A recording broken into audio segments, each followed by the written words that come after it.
My name is Autumn Reynolds, and I'm 25 years old. As I sat in my uncomfortable plastic chair at graduation, diploma about to be in hand, I felt a confusing mix of pride and disappointment.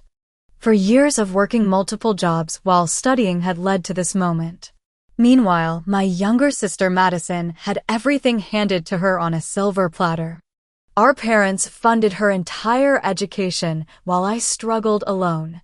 Then I noticed something unexpected, the strange expression on my parents' faces as they sat in the audience.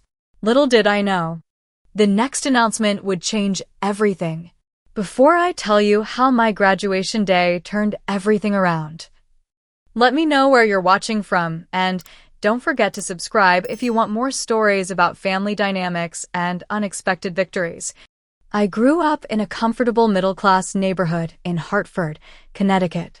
Our house wasn't fancy, but it was nice enough for bedrooms, a small backyard, and a kitchen where my mom, Diane, loved to bake cookies on Sunday afternoons. Dad, Robert Reynolds, worked as an accountant at a mid-sized firm downtown, while Mom taught third grade at the local elementary school. From the outside, we probably looked like the typical American family. My early childhood memories are mostly pleasant. I remember weekend trips to the beach, bedtime stories, and learning to ride my bike with Dad jogging behind me. My parents seemed proud of my early accomplishments, learning to read before kindergarten, winning the first grade spelling bee, getting selected for the gifted program in second grade. I was their first child. And they documented everything in a thick baby book with Autumn's memories embossed on the cover in gold lettering. Everything changed when Madison was born just after my third birthday. I don't remember much about it, except suddenly having to be quiet because the baby is sleeping and hearing constant comments about how beautiful my new sister was, with her crystal blue eyes and perfect little fingers. As we grew older, the differences in how our parents treated us became increasingly obvious. When I brought home straight A's on my report card, Dad would nod and say, "That's what we expect from you, Autumn." But when Madison managed to get even a single B among her CS and DS, they'd celebrate by taking us all out for ice cream. "Madison really applied herself this time," they'd say proudly. For my 10th birthday, I received practical gifts, books, a new backpack for school, educational computer games. When Madison turned 10, she got a lavish party at the local amusement park with 20 friends, a professional photographer, and a cake that must have cost at least $100. I learned early on that self-reliance was my best option. By 12, I was making my own school lunches. By 14, I was babysitting for neighbors to earn money for the clothes and accessories my parents readily purchased for Madison. I didn't complain much. I took pride in my independence and academic achievements. School became my sanctuary, a place where hard work was rewarded consistently and fairly. Madison, on the other hand, seemed to thrive on drama and attention. She'd throw tantrums when she didn't get her way, struggling academically, but somehow always charming her way out of consequences. "Your sister is just more sensitive," Mom would explain when I questioned the double standard. "She needs more support." High school only amplified the differences in our treatment. I joined every academic club I could find, debate team, math league, National Honor Society, and maintained a perfect 4.0 GPA while working weekends at the local library. Madison became a cheerleader, dated the football quarterback, and barely maintained the C average required to stay on the squad. Yet somehow, my parents never missed one of her games, but frequently forgot about my debate tournaments. The real blow came during my senior year. After years of hard work, I was accepted to Princeton, my dream school. The acceptance letter arrived on a Tuesday afternoon, and I couldn't wait to share the news. I waited until dinner, when everyone was present. "I got into Princeton," I announced, unable to keep the excitement from my voice. "That's nice," dear Mom said, passing the mashed potatoes. "Madison, tell your father about your cheerleading competition this weekend." Later that night, I overheard my parents discussing finances in their bedroom.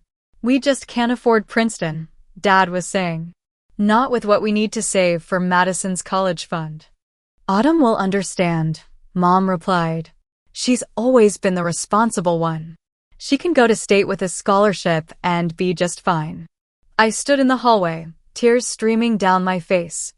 Not only were they dismissing my greatest achievement, but they were already planning to pay for Madison's education, despite her mediocre grades and apparent lack of academic ambition. 2 months later, Madison announced at dinner that she had been accepted to Westfield University, a private college known more for its social scene than academics. The tuition was nearly as high as Princeton's. "We're so proud of you, sweetheart," Mom exclaimed, while Dad nodded enthusiastically. "We'll make it work," he promised. "Don't worry about the costs. We want you to have the full college experience without being burdened by work or loans." I sat silently, pushing food around my plate, wondering why the same consideration hadn't been extended to me. That night, I accepted my offer from State University, along with the partial scholarship they'd offered. It would cover about half my tuition, and I'd have to figure out the rest on my own. The summer before college, my parents took Madison shopping for dorm supplies, spending hundreds of dollars on coordinated bedding, decorations, and brand new everything. For me, they suggested checking secondhand stores and using the bedding from my room at home. "You've always been so practical," Autumn, Mom said, as if framing my necessity as a virtue would somehow make it fair. By August, I had packed my few belongings into our family's old Honda. As Dad drove me to State University, just an hour from home, he gave me what he probably thought was helpful advice. "College is expensive these days," he said. "Make sure you find a good part-time job right away. Your mother and I had to work through college, and it taught us valuable life skills." I nodded silently, wondering if Madison would receive the same lecture when her turn came. Somehow, I already knew the answer. My first glimpse of college independence came in the form of a tiny dorm room with yellowing paint and a roommate named Heather who barely looked up from her phone to acknowledge my arrival. After my parents left, a quick hug from Mom, a pat on the shoulder from Dad, and reminders to be responsible, I sat on my narrow bed and surveyed my new home. Unlike the spacious, well-appointed dorms at Westfield University, where Madison would be arriving next week, State University's housing was utilitarian at best. My side of the room contained a bed with a thin mattress, a wooden desk that had seen better decades, and a small dresser with a drawer that stuck. I had brought a second-hand laptop, some clothes, and a few cherished books. That was it. Within my first week, I secured a job at the campus library, working 20 hours weekly shelving books and manning the checkout desk. The pay was minimal, but it came with the perk of quiet study time during slow periods. Between classes, library shifts, and studying, I barely had time to notice how different my college experience was from the one my sister was having. But social media made sure I didn't forget. Madison's Instagram quickly filled with photos of her lavish dorm room, complete with matching decor her roommate and she had coordinated before move-in day. There were pictures of shopping trips for college necessities that looked more like luxury hauls, sorority mixers with perfectly manicured girls holding red cups, and weekend trips home where she was welcomed with home-cooked meals and freshly laundered clothes. Meanwhile, I was living on ramen noodles and whatever was cheapest at the dining hall. By October, I realized the library job wouldn't cover all my expenses, so I added weekend shifts waitressing at a diner near campus. The tips were decent, but it meant even less sleep and more stress. My first call home came after 3 weeks at school. I was excited to tell my parents about my classes and how I was maintaining straight A's despite my work schedule. "That's great, honey," Mom said, distracted. "Did you see the photos of Madison's dorm room? We helped her set it all up last weekend. Her roommate seems lovely." "No, I've been pretty busy with work and classes," I replied, my enthusiasm deflating. "Oh, you should check them out on Facebook.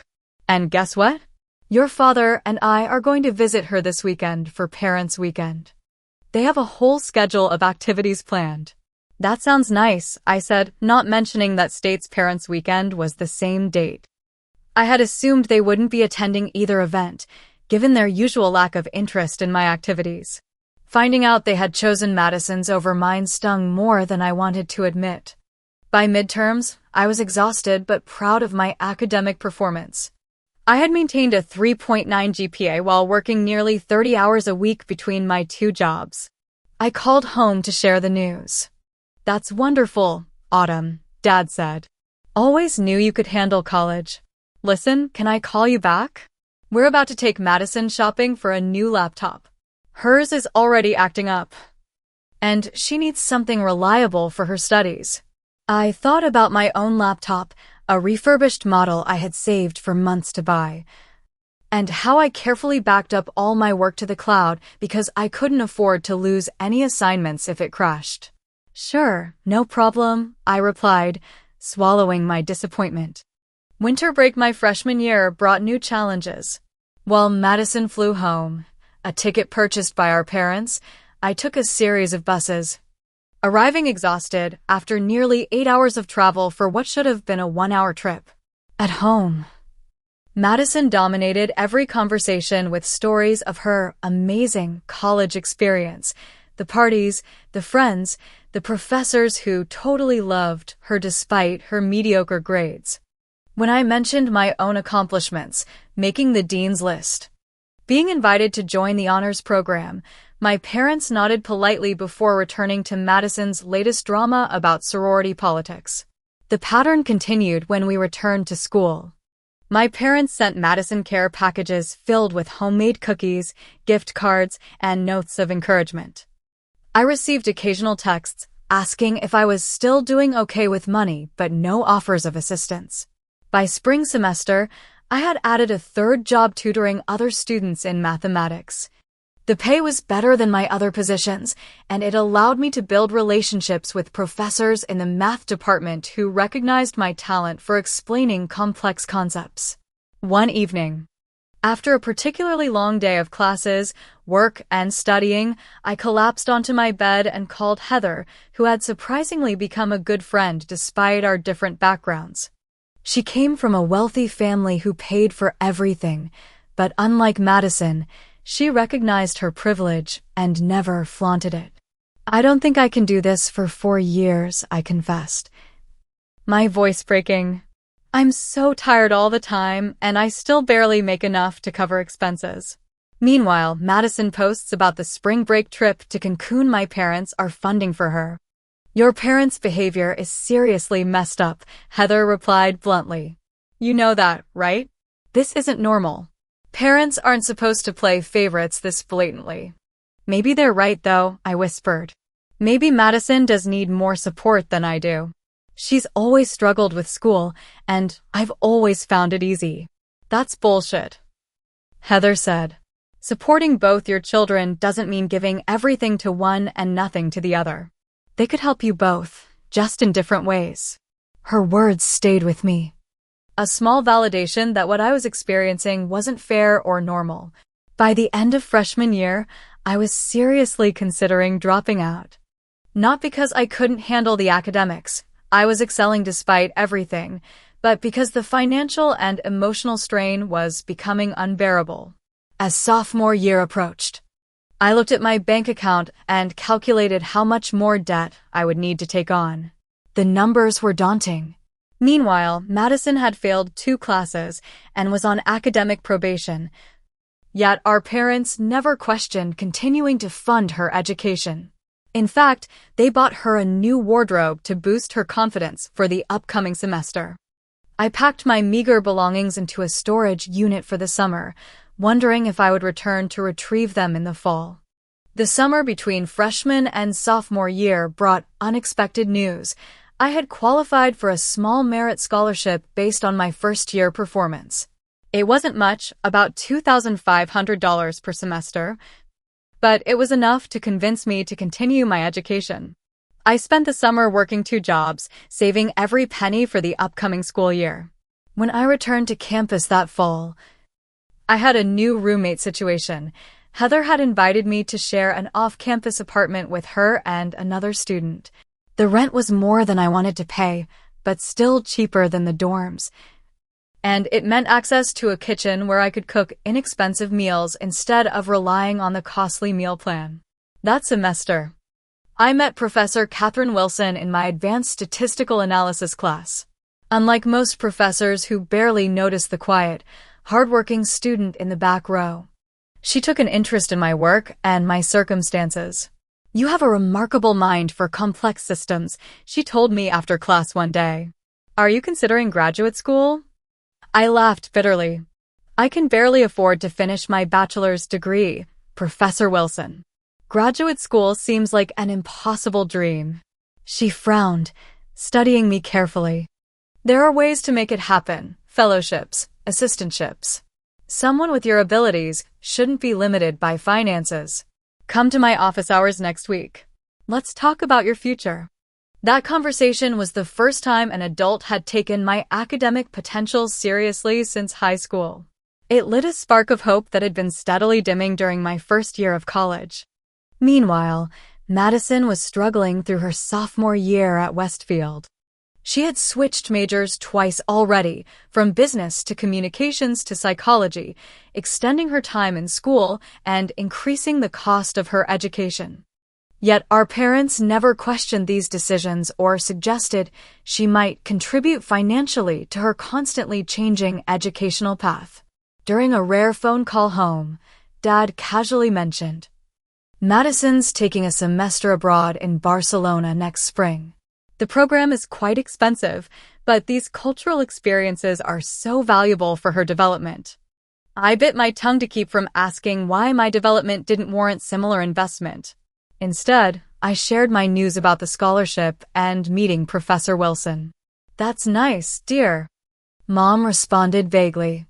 "Oh, before I forget, can you help Madison with her statistics homework when she calls you tonight? She's really struggling with that requirement course."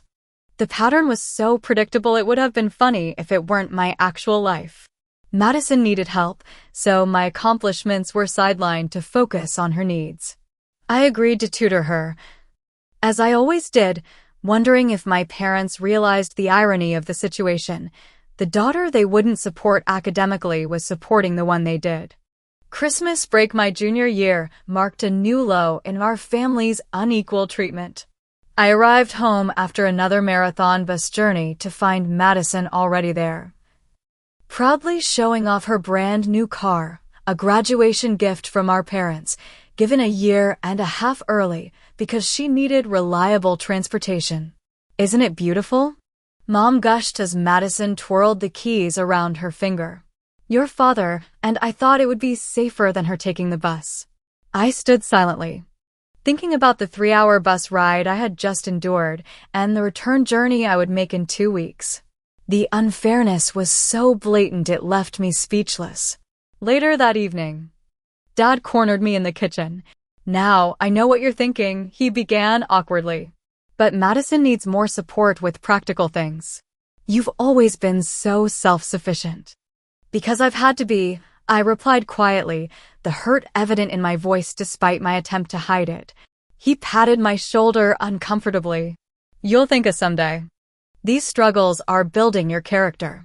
After the holidays, I took the bus back to campus, watching through the window as Madison drove off in her new car, our parents waving proudly from the driveway. The contrast couldn't have been clearer. Back at school, I channeled my hurt into work. Professor Wilson had suggested I join her research team, investigating statistical patterns in urban development. The unpaid position added more hours to my already packed schedule, but it also gave me purpose beyond just surviving semester to semester. For the first time, I was contributing to knowledge creation, not just absorbing information for tests.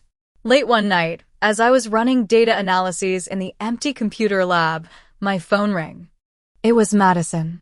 "Hey sis," she said cheerfully. "Guess what? Mom and Dad are sending me to Europe this summer. Can you believe it? 3 weeks touring France, Italy, and Spain." I gripped my phone tightly, trying to keep my voice neutral. Wow, that's amazing. They must be spending a fortune. Well, she hesitated, her voice dropping to a conspiratorial whisper. They're only paying for flights and hotels. I have to cover food and shopping myself. Isn't that so unfair? I told them I can't possibly enjoy Europe properly on such a limited budget. I closed my eyes, counting to 10 before responding. That sounds really challenging for you, I managed, my voice dripping with sarcasm that Madison completely missed. I know, right? Anyway, I was thinking maybe you could loan me some money? I know you're good at saving. The irony was so perfect I almost laughed. I'm sorry, Madison. Every penny I save goes toward tuition and rent. I can't help you shop in Europe. Ugh, you're so selfish sometimes, she huffed before hanging up. The next day, I received a text from Mom. Why won't you help your sister enjoy her trip? We've raised you to be more generous than that. I didn't respond. There was nothing I could say that wouldn't unleash years of pent-up resentment. Instead, I threw myself deeper into my research work, staying in the lab until midnight most evenings. Professor Wilson noticed my increased hours and the dark circles under my eyes. You're burning out. Autumn, she said gently. Even the most dedicated researchers need rest. I'm fine, I insisted. The work keeps me focused. She gave me a knowing look. Focused on the work. Or distracted from something else. I broke down then, sharing the whole story of my family's blatant favoritism and the latest episode with Madison's Europe trip. Professor Wilson listened without judgment, offering tissues when my composure finally cracked. You know, she said when I finished. The Reynolds Award Committee will be looking for nominations soon. It's our department's highest honor for undergraduate research.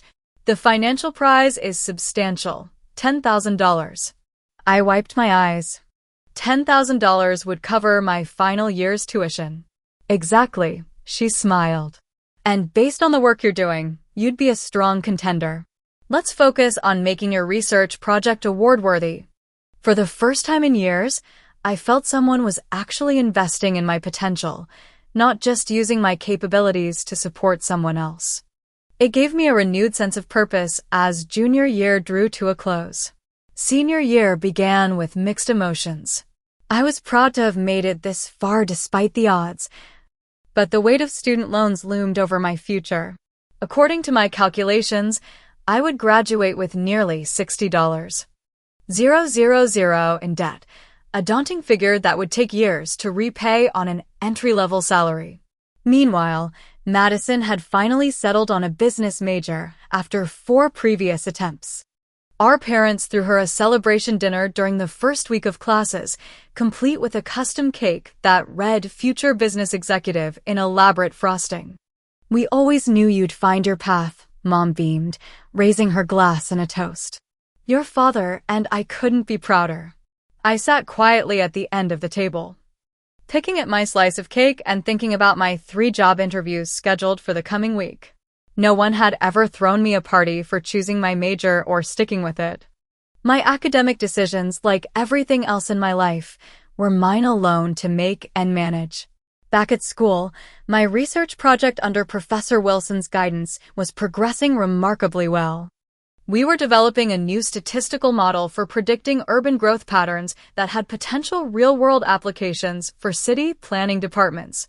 You should present this at the Undergraduate Research Symposium next month, Professor Wilson suggested during one of our weekly meetings. It's impressive work, Autumn. The kind that gets noticed. I agreed nervously. Public speaking wasn't my strength, but I recognized the opportunity to showcase my work to faculty from across the university. What I didn't know was that the symposium would also be attended by representatives from the Reynolds Award Committee. The day of my presentation arrived, and despite my nerves, I delivered a clear, compelling overview of our research. The question and answer session afterward was lively, with several professors expressing interest in potential applications of our model. Professor Wilson beamed from the back row, giving me a subtle thumbs up when I glanced her way. That evening, she called with exciting news. The Reynolds Committee was impressed. Autumn, you've been officially nominated for this year's award. The competition will be fierce, but you're a strong contender. I was elated and immediately called home to share the news.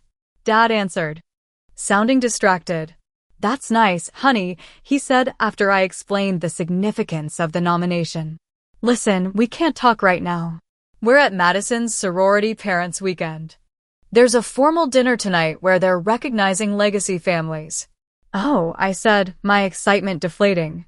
I just thought you'd want to know. Of course, of course. Very proud. We'll talk more later, okay? Madison's waving us over to meet her sorority sisters. The call ended, and I sat on my bed staring at the phone. I had just shared news of potentially the biggest academic achievement of my college career, and my parents couldn't spare 2 minutes to celebrate with me. The contrast with their enthusiastic support of Madison's every minor accomplishment was stark and painful. Thanksgiving that year proved to be the breaking point in our family's fragile dynamic. Madison arrived home first, bubbling with excitement about a job offer she'd received through Dad's golf buddy at a prestigious marketing firm in Boston. It's perfect timing, she announced over dinner. I graduate in May, start the job in June with a signing bonus, and Dad and Mom have already promised to help with the security deposit on an apartment in Beacon Hill. I set down my fork, the familiar knot of resentment tightening in my stomach. So you're getting a job through Dad's connections and financial support for housing? That sounds convenient. Madison rolled her eyes. Don't be jealous just because you insist on doing everything the hard way. The hard way, I repeated, my voice rising despite my effort to stay calm. You mean the only way that was available to me? Working multiple jobs while maintaining a 3.9 GPA and conducting original research. Autumn, Mom interjected, her tone warning. This isn't the time. When is the time, Mom? I asked, years of suppressed anger finally breaking through. When would be a good time to discuss why you and Dad have funded every aspect of Madison's education while leaving me to struggle alone? When should we talk about the fact that you've never once attended any of my academic events, but never miss Madison's sorority functions? Dad set down his knife with deliberate calmness. That's enough. Madison needs our support more than you do. You've always been self-sufficient. She requires more guidance. And whose fault is that? I demanded. You've never expected anything from her, so she's never had to develop any independence or work ethic. Meanwhile, I've been taking care of myself since I was 12 because you were too busy coddling her. You're being ridiculous, Mom said dismissively. This jealousy isn't attractive, Autumn. Madison can't help it if she needs more support. You should be grateful for your natural abilities instead of begrudging your sister the extra help she requires. I pushed back from the table. My appetite gone. This isn't about abilities. It's about fairness. It's about recognizing that both your daughters deserve support, just in different ways. But you've never even tried to understand what I might need. What you need, Dad said firmly, is to stop this childish comparison and be happy for your sister's success. I looked at each of their faces, Dad's stern disapproval, Mom's defensive indignation, Madison's practiced victim expression, and realized nothing would change. They didn't see the inequity because they didn't want to. I'm going back to campus tonight, I announced, standing up. I have work tomorrow morning anyway. Don't be dramatic, Mom sighed. It's Thanksgiving. I'm not being dramatic. I'm making a choice about how I spend my limited free time, and I'd rather not spend it where I'm clearly an afterthought. I packed my bag while they continued dinner without me, their conversation quickly shifting back to Madison's exciting future. As I waited for my Uber to the bus station, I made a decision. After graduation, I would be cutting contact with my family. The constant reminder of my second-class status in their eyes was too painful to endure indefinitely. On the bus ride back to campus, I cried silently, mourning not just the family I had, but the one I had always wished for, parents who celebrated both daughters' achievements and recognized our different strengths without ranking us in order of importance. The winter months of my senior year passed in a blur of activity. Between my 3 jobs, final coursework, and refining my research project for the Reynolds Award submission, I barely had time to think about my family situation. In some ways, the distance provided relief, fewer reminders of the inequity that had defined my upbringing. Professor Wilson became an even more significant mentor during this period, offering not just academic guidance, but emotional support as well. She seemed to intuitively understand when to push me intellectually and when to simply listen as I processed my complex family dynamics. The committee meets in March to select the Reynolds winner. She informed me one snowy February afternoon. Your final submission package is outstanding, Autumn. I've rarely seen undergraduate work of this caliber. Her confidence bolstered mine during a period when my parents' validation was noticeably absent. After Thanksgiving, our communication had dwindled to occasional text messages and brief, surface-level phone calls. They seemed relieved not to address the tension from our confrontation, and I was too exhausted to force the issue. In early March, an unexpected call from Madison disrupted my carefully constructed routine. "Hey," she said, her voice uncharacteristically subdued. "I really need your help. I'm failing my capstone business course, and if I don't pass, I won't graduate in May." I sighed, knowing what was coming next. "What do you need?" "Mom and Dad suggested I ask if you could help tutor me. It's a statistics-heavy course, and you're so good at that stuff. Please, Autumn. I can't face telling everyone I didn't graduate on time." My first instinct was to refuse. After years of being treated as less important than Madison, why should I once again set aside my needs to rescue her? But something in her voice, a genuine fear I rarely heard from my typically confident sister, gave me pause. "I'll help on one condition," I said firmly. "We do it on my schedule. I can't rearrange my work shifts or research time. You'll have to come to campus and meet when I'm available." To my surprise, she agreed immediately. "Thank you. I'll make it work. Whatever your schedule is." The following weekend, Madison arrived at my apartment with her course materials. As we worked through the statistical concepts she was struggling with, I noticed something puzzling. She grasped the basic principles quickly but seemed to get lost when applying them to complex problems, not because she wasn't intelligent, but because her brain processed the information differently than mine. "Have you ever been tested for a learning disability?" I asked during a break, trying to keep my tone casual. She stiffened. "What do you mean? You think I'm stupid?" "Not at all," I replied carefully. "Actually, the opposite. You clearly understand the concepts when we discuss them verbally. But something happens when you try to process the written information or formulas. That disconnect is often associated with specific learning differences that have nothing to do with intelligence." Madison's expression shifted from defensive to vulnerable. "Mom and Dad had me tested in middle school," she admitted quietly. "They never told you?" "I have dyslexia and dyscalculia. Numbers and letters sometimes flip around or get jumbled when I look at them." I sat back, stunned. This revelation cast our entire childhood in a new light. "No, they never mentioned it. They just always said you needed more support. They didn't want anyone to know. Dad especially. He said I shouldn't use it as an excuse or let it define me." She looked down at her hands. "That's why they've always been so protective, I guess. They knew school was harder for me, even if I didn't want to admit it."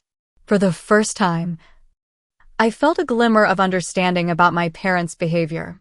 Their favoritism wasn't entirely arbitrary.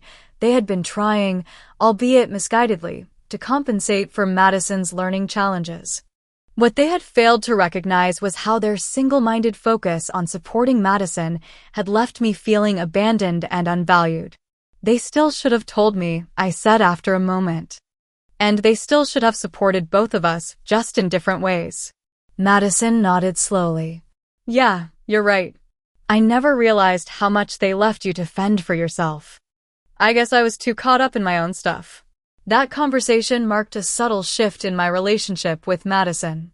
As we continued our tutoring sessions over the next few weeks, we developed a new understanding of each other. I created specialized study materials that worked with her learning style, and she began to open up about the insecurities she had hidden beneath her confident exterior. Meanwhile, my academic path was reaching its culmination. The final draft of my thesis was submitted. My coursework was nearly complete, and the Reynolds Award decision was imminent. Professor Wilson called me to her office one afternoon in late March. "I have news," she said, her expression carefully neutral. "The committee has made their decision, but the winner won't be announced until graduation day. It's meant to be a surprise." "But you know who won?" I asked, trying to read her face. She nodded, a small smile playing at the corners of her mouth.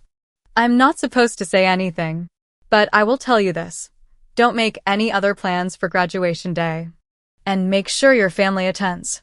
Her meaningful look told me everything I needed to know without explicitly breaking the committee's confidentiality rules. Hope and excitement bubbled up inside me. Could I actually have won? That evening, I received an email from the university with information about the upcoming graduation ceremony. A brief note at the bottom mentioned special recognition for award recipients during the ceremony. I forwarded it to my parents with a short message.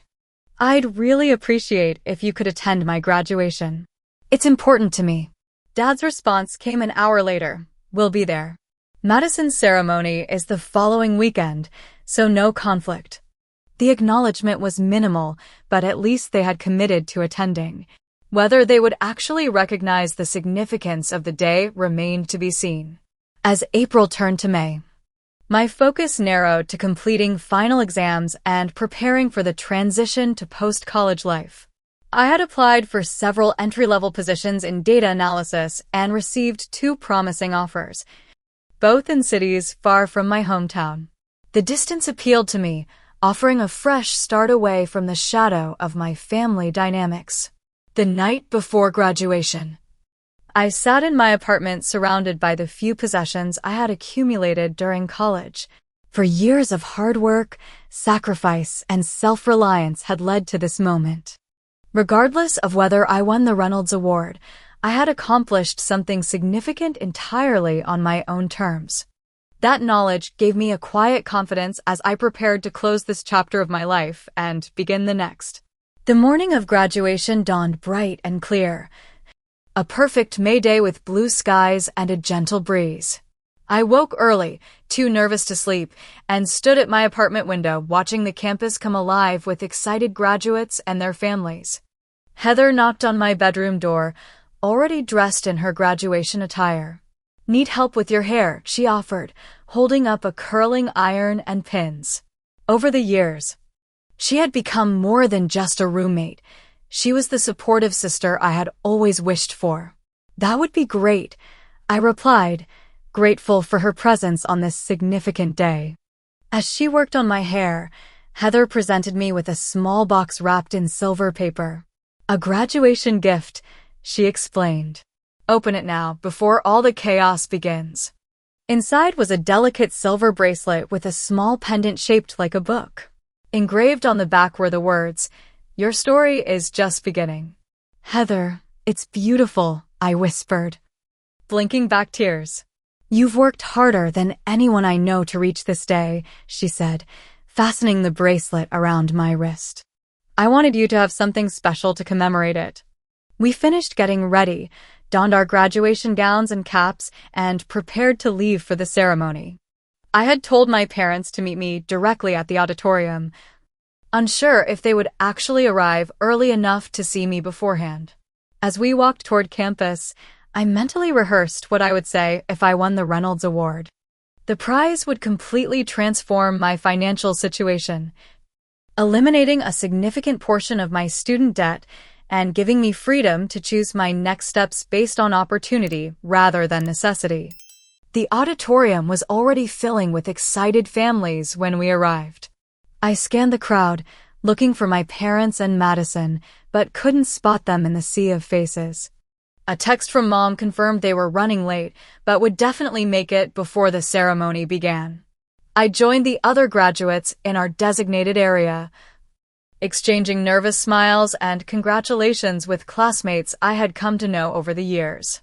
Many were surprised to learn I had maintained my GPA while working multiple jobs, their own college experiences having been vastly different from mine. As the time approached for the ceremony to begin, I peered anxiously at the entrance doors, still watching for my family. Finally, just as the processional music started, I spotted them hurrying to find seats, Mom looking flustered, Dad checking his watch, Madison trailing behind them texting on her phone. But what caught my attention was what they were carrying, or rather, what Madison was carrying. A large, brightly decorated poster board was tucked under her arm, and a mylar balloon with "Congratulations, Graduate" floated above her head. For a moment, I thought perhaps they had brought these for me, until I noticed the car keys Madison was absently twirling around her finger. They had come directly from picking up Madison's graduation gift, a new car decorated with congratulatory messages for her upcoming graduation next weekend. The poster and balloon were clearly part of their celebration for her, not me. The familiar sting of being an afterthought washed over me, but I pushed it aside. Today was about my accomplishments, regardless of whether my family fully appreciated them. The ceremony proceeded with the expected speeches about future possibilities and the value of education. I sat quietly, hands folded in my lap, occasionally touching Heather's bracelet for reassurance. When it came time for the graduates to walk across the stage and receive their diplomas, I straightened my shoulders and prepared for my moment. Autumn Reynolds, Bachelor of Science in Mathematics and Statistics, summa cum laude, the dean announced as I approached the stage. I accepted my diploma with a firm handshake, smiling as I heard Heather's enthusiastic cheering from the graduate section. A quick glance toward the audience showed my parents politely applauding, their expressions pleasant but not particularly moved. After all graduates had received their diplomas, the university president returned to the podium. Before we conclude today's ceremony, we have several special awards to present to outstanding members of this year's graduating class. My heart began to race as he worked through the list of departmental honors and special recognitions. Finally, he reached the award I had been waiting for. The Reynolds Award for Academic Excellence is our university's highest honor for undergraduate research, he explained. It recognizes exceptional scholarly work that demonstrates not only academic rigor, but also practical applications that benefit society. This year's recipient has developed a groundbreaking statistical model for urban development planning that is already being implemented by our city's planning department. I held my breath, barely daring to hope. The faculty committee was unanimous in their selection of this year's winner. It is my great pleasure to present the Reynolds Award, which includes a prize of $10,000. To Autumn Reynolds. The auditorium erupted in applause as I made my way back to the stage, legs shaking beneath my graduation gown. Professor Wilson was waiting with the award, her face radiant with pride. As she handed me the engraved plaque and congratulated me, I noticed something I had never seen before, a genuine standing ovation from my peers and their families.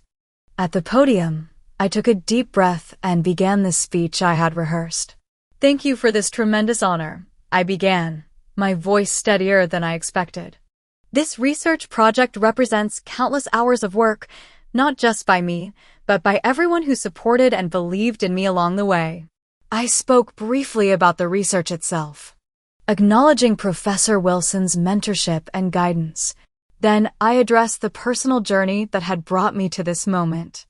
My college experience taught me more than just mathematics and statistics. It taught me about resilience, self-reliance, and the power of believing in yourself even when that belief isn't always reflected back to you by others. I paused, glancing toward where my family sat. Their expressions had shifted from polite attention to genuine surprise.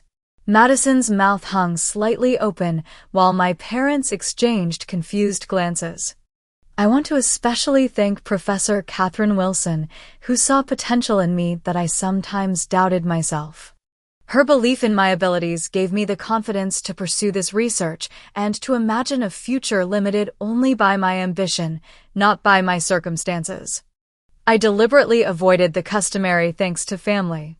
Instead, I concluded with words meant as much for myself as for the audience. This award represents not just academic achievement, but the culmination of a journey that has shaped who I am. I am grateful for every challenge that forced me to become stronger, every obstacle that taught me to find another path, and every moment of doubt that ultimately led to greater determination. Thank you. As I returned to my seat, diploma and award in hand, the applause continued. I caught Heather's eye, and she gave me a subtle thumbs up, her face beaming with pride. When the ceremony ended and the graduates dispersed to find their families, I stood for a moment, taking in the scene around me. Everywhere, proud parents embraced their children, took photos, and celebrated this milestone together. I wondered if my family would even know where to find me in the crowd. I needn't have worried. Professor Wilson appeared at my side, directing me toward a reception area for award recipients. Your moment in the spotlight isn't over yet, she said with a smile. The local newspaper wants a photo, and there are some alumni who'd like to meet you. As I followed her, I noticed my family making their way toward us. Their expressions a mixture of confusion and what appeared to be dawning recognition. For perhaps the first time, they were seeing me not as the self-sufficient daughter who never needed their help, but as someone whose achievements warranted genuine acknowledgement and respect. The reception following the ceremony was held in an elegant room in the university's administration building. Award recipients and their families mingled with faculty, alumni, and university donors amid refreshments and congratulatory conversation.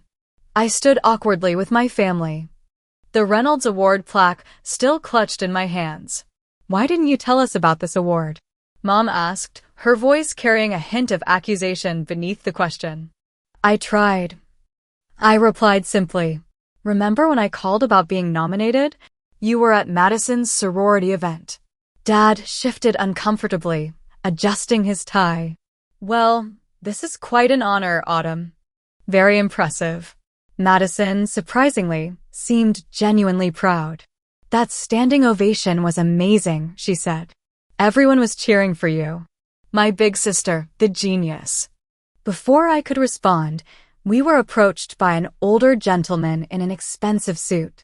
Autumn Reynolds? Harold Blackwell, class of '78. I'm on the alumni board and the investment committee for the university endowment. We shook hands as I introduced my family. Mr. Blackwell continued. Your research presentation to the Reynolds Committee was remarkable. Several of us were discussing it afterward. Have you considered how your statistical model might apply to private sector development?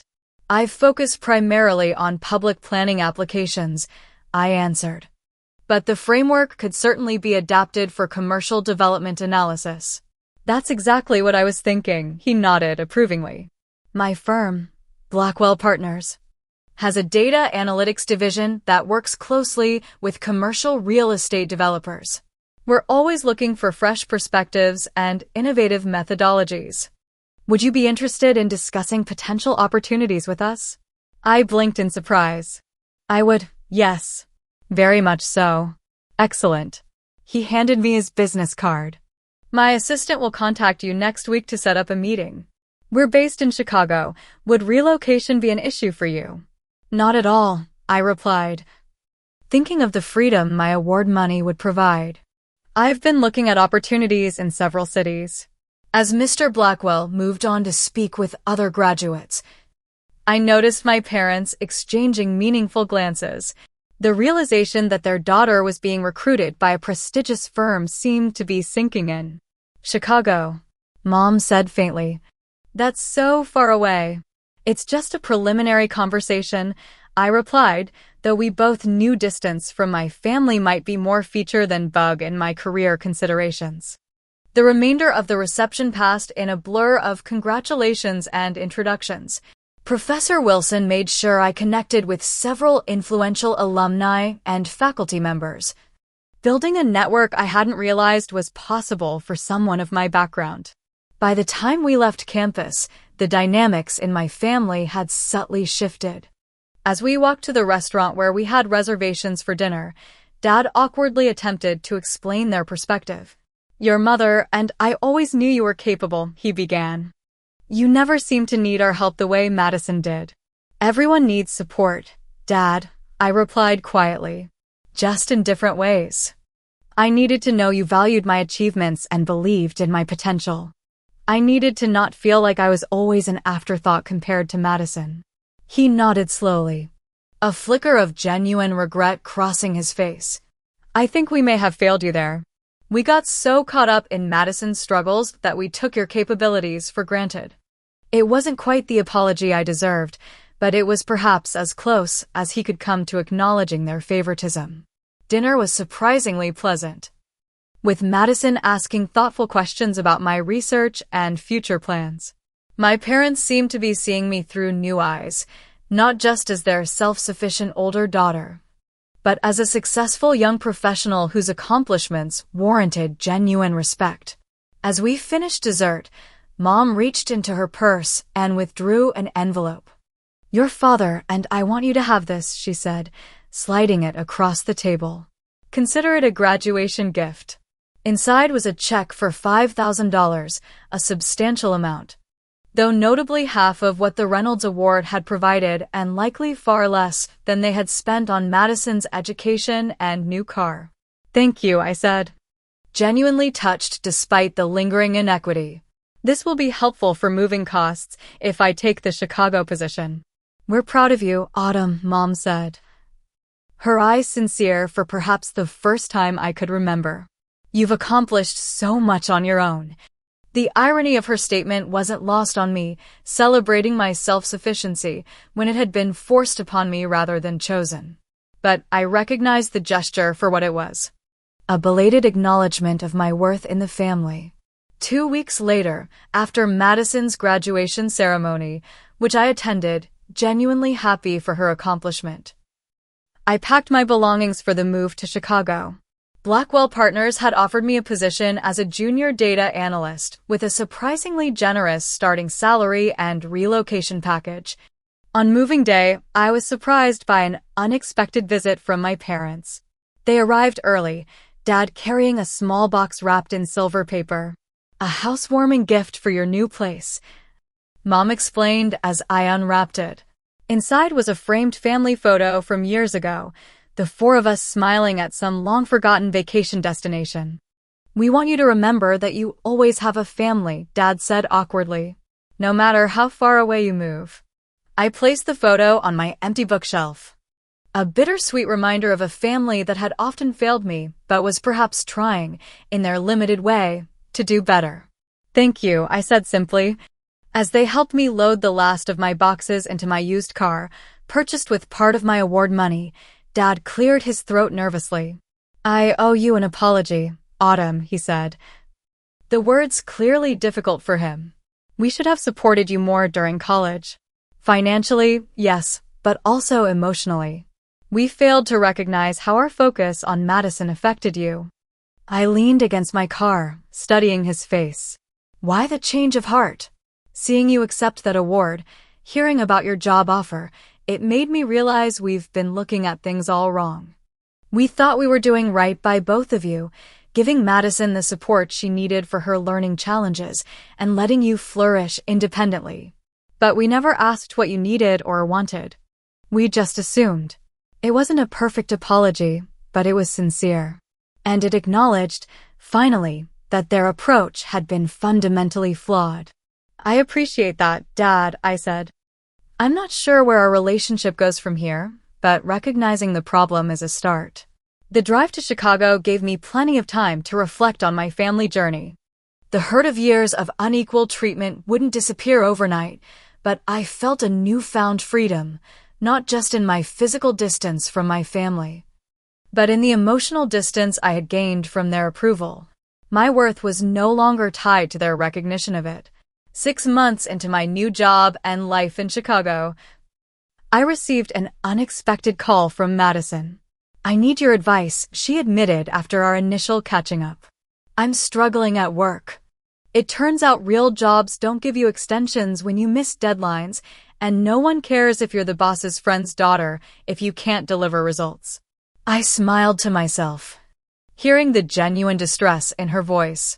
"What specifically are you having trouble with?" "Everything. Time management, project organization, dealing with criticism. Mom and Dad always buffered me from consequences, and now I don't know how to handle them." "I might be able to help with that," I offered. "I've had plenty of practice facing consequences and solving problems on my own." Our conversation marked the beginning of a new dynamic between us. For the first time, Madison was looking to me not just for academic assistance, but for life skills that our parents' favoritism had prevented her from developing. I found myself in the unexpected position of mentoring my younger sister, sharing strategies for independence that I had been forced to learn alone. Over the following year, my relationship with my family slowly evolved. The distance helped, allowing me to engage with them on my own terms rather than falling back into established patterns. My parents made awkward but genuine attempts to show interest in my career and life. Madison and I developed a friendship based on mutual respect rather than the resentment and competition that had characterized our childhood. During a visit home for Christmas that year, I found myself sitting in the kitchen with Mom late one night, both of us unable to sleep. As we sipped hot chocolate, she asked softly, "Are you happy, Autumn? In Chicago, with your job, your life?" I considered the question carefully. "I am. Not because everything is perfect, but because I've built it myself. There's a satisfaction in knowing that my successes are truly mine." She nodded slowly, stirring her chocolate. "I wish we had done better by you. I think we truly believed we were doing the right thing, giving each of you what we thought you needed. We just never stopped to question our assumptions or ask what you actually needed." "I've learned that life rarely gives us perfect justice," I replied after a moment. "But it does give us the chance to create meaning from our experiences, even the painful ones. My independence wasn't chosen, but it shaped me into someone I'm proud to be." As I look back now on my journey, I recognize that the inequities I experienced weren't just about financial support or attention. They were about having my worth and potential recognized and nurtured. While my parents failed me in many ways, that failure ultimately pushed me to find validation within myself rather than seeking it externally. The Reynolds Award sits on my desk in my Chicago apartment, a reminder not just of academic achievement, but of the strength that comes from navigating your own path even when others don't recognize its value. My relationship with my family continues to evolve, sometimes improving, sometimes falling back into old patterns. But I no longer measure my success by their recognition of it. If there's one lesson I've learned through all of this, it's that we cannot control how others value us, but we can refuse to accept their assessment as the final word on our worth. Sometimes the greatest achievement isn't in winning the award or landing the job. It's in discovering that you were capable all along, with or without anyone else's acknowledgement. Have you ever experienced unfair treatment within your family? How did you handle it, and what lessons did you learn? I'd love to hear your stories in the comments below. Don't forget to like and subscribe if this resonated with you, and share with someone who might need to hear that their worth isn't determined by others' recognition. Thank you for joining me on this journey, and remember, sometimes the greatest victory is simply proving to yourself what you've known all along.